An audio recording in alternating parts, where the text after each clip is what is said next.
Welcome back guys, Indian reaction channel में आपका सभी का स्वागत है। तो आज मैं बहुत दिनों बाद वीडियो पोस्ट कर रहा हूँ क्योंकि आज बहुत दिनों से मैं थोड़ा बिजी था, तो इसी वजह से मैंने वीडियो नहीं की थी। लेकिन आज से मैं वीडियो डेली अपलोड करूँगा गाइस। तो आज की जो मैं वीडियो रिएक्शन देने जा रहा हूँ, Russia bombs NATO member Poland, can the start world war 3। तो ये प्रशांत धवन सर जो वर्ल्ड अफेयर्स की वीडियो है और बहुत इन्फॉर्मेटिव वीडियो है गाइस। मुझे भी और आप सभी को इन्फॉर्मेटिव मिलेंगे इस वीडियो से, क्योंकि प्रशांत धवन सर की वीडियोस, सभी वीडियोस उनकी अच्छी होती है और एकदम से वो क्लियर हो जाती है कि वो क्या चल रहा है दुनिया में और क्या नहीं। तो गाइस बिना किसी की देरी के वीडियो स्टार्ट करते हैं। स्टार्ट।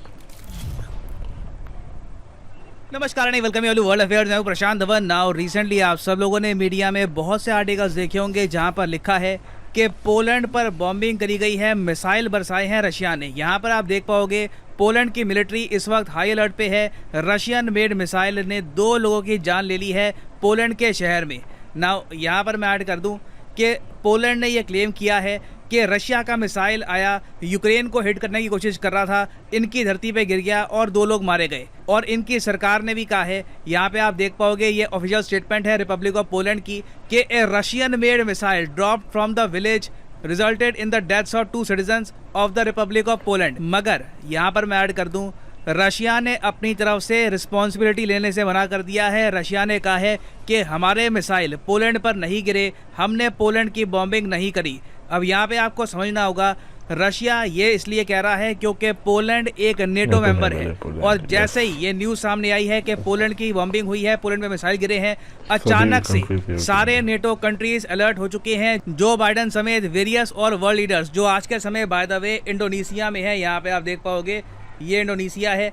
आज के समय आपको बताओगा G20 समिट चल रहा है इंडोनेशिया में। तो जो बहुत सारे वर्ल्ड लीडर्स हैं जो इंडोनेशिया में हैं, अचानक से उन्होंने एक इमरजेंसी मीटिंग करी। ये कहा कि हम पोलैंड के साथ खड़े हैं और रशिया ने अगर पोलैंड को अटैक करने की कोशिश करी तो नेटो जवाब देगा। और ये सब देखो नेटो कंट्रीज को बोलना होगा, क्योंकि आप सोच कर देखिए जो ये हो गया ना यहाँ पर, इससे नेटो की जो क्रेडिबिलिटी है, नेटो की जो पावर है, ये बहुत हद तक कम हो जाती है। क्योंकि यहाँ पे आप देख पाओगे पोलैंड 1999 में नेटो का मेंबर बना था और बाकी सारी नेटो कंट्रीज पोलैंड पर डिपेंड करती है कि कल को अगर रशिया बड़े स्केल पे अटैक करता है यूरोप पर, जर्मनी फ्रांस को कब्जाने की कोशिश करता है, तो उस केस में पोलैंड मेन डिफेंस की लाइन होगा नेटो कंट्रीज के लिए। और इसलिए आपने देखा होगा बहुत सारे नेटो मेंबर जैसे कि यूनाइटेड किंगडम, अब यूके के जो नए प्राइम मिनिस्टर हैं ऋषि सुनाक, इन्होंने ट्वीट करी कि मैंने अभी पोलैंड के प्रेसिडेंट से बात करी, यूके बिल्कुल साथ खड़ा है पोलैंड के, हम लोग बिल्कुल नेटो में कोऑपरेट करेंगे, रशिया का जो मिसाइल स्ट्राइक है इसको हम बर्दाश्त नहीं करेंगे। सेम बात यहाँ पर बोली है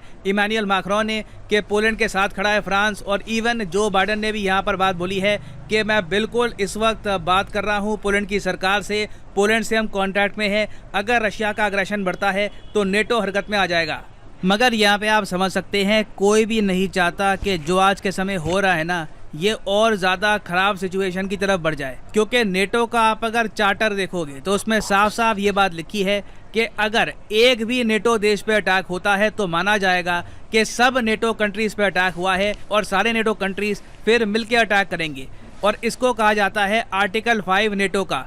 आर्टिकल 5 का उपयोग नेटो ने आज तक सिर्फ एक ही बार किया है, वो हुआ था 9/11 के बाद, जब अफगानिस्तान पे सारे नेटो कंट्रीज मिलके चढ़ गए थे। मगर नेटो अभी आर्टिकल 5 को छेड़ नहीं रहा, क्योंकि आर्टिकल 5 का ये मतलब है वर्ल्ड वॉर 3। जी हाँ, सिंपली मैं यहाँ पर यही कहूँगा, आर्टिकल 5 अगर नेटो एक्टिवेट कर देता है तो उसके रिस्पॉन्स में रशिया एक्टिवेट कर देगा डेड मैंस हैंड। रशिया को ये बात पता है कि ओवरऑल नेटो कंट्रीज ज़्यादा ताकतवर है, रशिया के पास मिलिटरीली पावर कम है, तो इसलिए रशिया ने एक डेटरेंस सिस्टम ना रखा है डेड हैंड के नाम से। डेड हैंड सिस्टम में क्या होगा कि मान लीजिए कल को मॉस्को पे हमला होता है, ये बात कंफर्म हो जाती है कि व्लादिमीर पुतिन मारे गए और क्रेमलिन पर बॉम्बिंग हो चुकी है, मॉस्को में जो हाई कमांड है ये मर चुकी है, अपने आप देखोगे रशिया में बहुत सारे जो मिसाइल साइलोज हैं ये एक्टिवेट हो जाएंगे, रशिया के जो न्यूक्लियर मिसाइल्स हैं ये पूरी धरती को लिटरली आप कह सकते हैं जला देंगे। धरती का कोई भी कोना नहीं बचेगा जहां पर न्यूक्लियर स्ट्राइक नहीं होगा। तो डेड हैंड का मतलब यही है कि अगर कल को रशिया मारा जाता है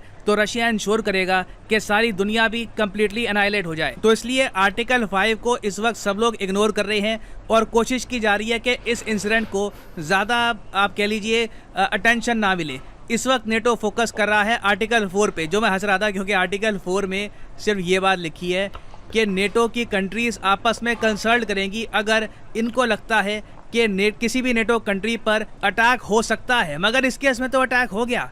पोलैंड की सरकार ने ऑफिशियली कहा है कि रशियन मेड मिसाइल गिरा है इनकी धरती पर, तो ऑटोमेटिकली आप अगर देखो असूलों के हिसाब से आर्टिकल 5 एक्टिव हो जाना चाहिए। मगर हम लोग एक प्रैक्टिकल दुनिया में रहते हैं। नेटो, यूएस, बाकी सब देश भी नहीं चाहते कि ऑल टुगेदर वर्ल्ड वॉर 3 हो जाए। तो इसलिए मैंने ये देखा कि जो बाइडन ने पहले ही स्टेटमेंट दे दी इंडोनेशिया से कि देखिए मेरे हिसाब से काफ़ी कम चांसेस हैं कि जो मिसाइल गिराना पोलैंड पर ये रशिया का होगा। ये बात पहले ही बाइडन ने क्लियर कर दी, इवन दो पोलैंड की तरफ से बार बार स्टेटमेंट आ रही है कि रशियन मिसाइल ने इनको हिट किया है। और आप देखोगे अभी यूएस पोलैंड को भी समझा देगा, पोलैंड भी कहेगा कि हाँ अभी शायद हमको पता नहीं कि ये मिसाइल किसने मारा था। किसने मारा होगा? यूक्रेन तो पोलैंड की तरफ मिसाइल मारेगा नहीं। It does not make any sense. आप सिंपली अगर वर्ल्ड मैप देखो, अगर यूक्रेन को आक्रमण करना भी होगा तो इस तरफ करेंगे, खैरोसान की तरफ, या फिर जो एरिया रशिया ने ऑक्यूपाई कर रखा है इसको अटैक करेंगे।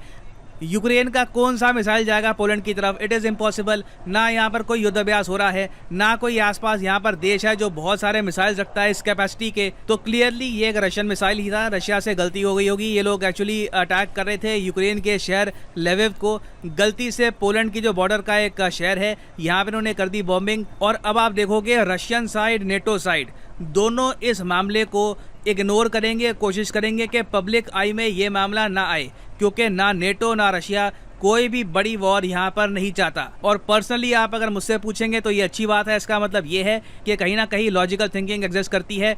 नेटो को भी अपनी इज्जत बचानी है। नेटो को भी दुनिया के सामने ये प्रेजेंट नहीं करना कि जो भी हमारा आर्टिकल 5 है ये बस पेपर का आर्टिकल 5 है, जब ज़रूरत आएगी तो हम पीछे हट जाएंगे। तो इसलिए नेटो भी कह रहा है कि नहीं हमको पता नहीं है मिसाइल आया कहाँ से है। रशिया वैसे ही कह रहा है कि हमने भी ये मिसाइल मारा नहीं है। मगर आप देखोगे कि इस इंसिडेंट का इम्पैक्ट यूरोप के लोगों के दिमाग में होगा। ऑलरेडी मैं देख रहा था कि यूरोप के कई देश हैं, वहाँ पे लोगों से क्वेश्चन पूछा गया कि क्या आपको भरोसा है कि नेटो आपकी रक्षा में आएगा? कल को अगर मान लीजिए रशिया आगे एडवांस कर जाता है तो क्या आपको यकीन है कि यूएस जो कई हज़ारों किलोमीटर दूर है, पूरा एक ओशन पार करके यूएसए है, वो हमारे डिफेंस में आएगा? तो ज़्यादातर लोगों ने कहा कि हमने नेटो की मेंबरशिप ले रखी है, मगर उनको यकीन नहीं है कि उनके देश के बचाव के लिए यूएसए एक बार को वर्ल्ड वॉर 3 स्टार्ट कर देगा। और ये बात भी बिल्कुल ठीक है। फॉर एग्जांपल जी यहाँ पे आप देख लो एस्तोनिया, ठीक है, छोटा सा देश है, 1 करोड़ की आबादी भी नहीं है।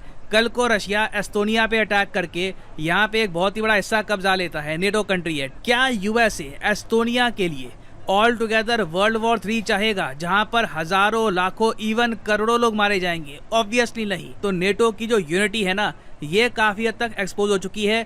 ये मिसाइल स्ट्राइक शायद गलती से लग गया, मगर रशिया ने दुनिया को दिखा दिया है कि टाइम आने पर नेटो कंट्रीज कुछ खास बड़ा काम नहीं करने वाली, अनलेस मैं कहूँगा कि किसी बड़े नेटो कंट्री की सिक्योरिटी पर मेजर थ्रेट नहीं आ जाता, जैसे कि यूके या फिर यूएसए या फिर फ्रांस, जर्मनी। जब तक कहानी यहाँ तक नहीं पहुँचती तब तक नेटो कंट्रीज कुछ खास करने नहीं वाली। और हाँ, पोलैंड की वैसे मैं अगर बात करूँ तो पोलैंड एक अपने आप में इम्पॉर्टेंट देश है। 4 करोड़ की आबादी है यहाँ पर, कैपिटल है इस देश की वॉर्सो।